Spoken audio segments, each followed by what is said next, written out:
জয় শ্রীরাম। তো সকাল সকাল আমি আর বাবা মাঠে চলে আসলাম। মাঠে আজকে পাথর জাগার কায়দা হয়ে গেছিল, জায়গা করা ছিল। এখন আমরা পাথর ফেলাতে এসেছি। তো অনেক ধান, পাশে জল রয়েছে, মাঠে এখনো জল কমেনি।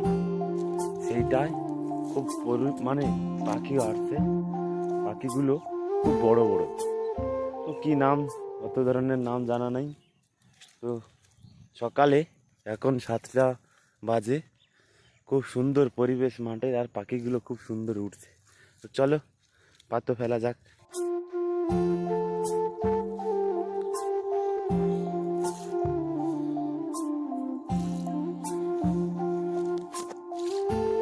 পাথর ধান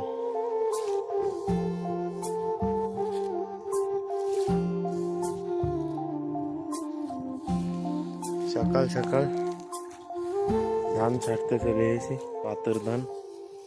তো বছরের খাবার, আজকেই পাথর ফেলা হচ্ছে। আমাদের 5027 যে ধান, সেই ধানের আজকে পাথর দেওয়া হচ্ছে। তো জমিটা প্রচুর পরিমাণে জঙ্গল ছিল, তার জন্য আমাদের এই পাথর ধান ফেলা হচ্ছে। আর উপরে জমিতে প্রচুর পরিমাণে ঘাস, ওদিকেও সেরকম ঘাস জমে আছে, আর নিচেই জল। টোটাল আমাদের 5027 ধানের পাথর দেবে 20 কেজি। সাধারণত এটা গড্ডি বীজ, অফিসের বীজ না। একটু বেশি করে ফেলানো হচ্ছে, যেহেতু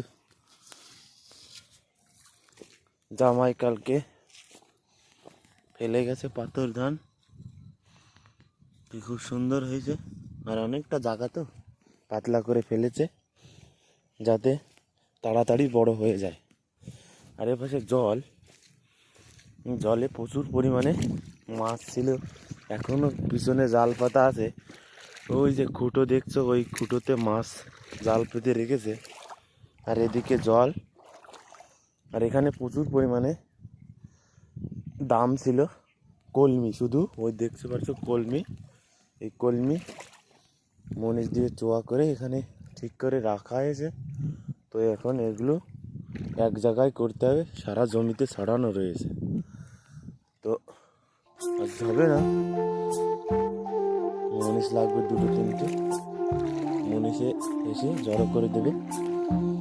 খুব সুন্দর সকালের এই জলের ভিতরে, খুব সুন্দর যাচ্ছে পাখিরা। পাখি শিকার করার জন্য কে জাল পেতে রেখেছে। এই জাল পাতা অন্যায়। ঠিক আছে, ভালো থাকবে, সুস্থ থাকবে।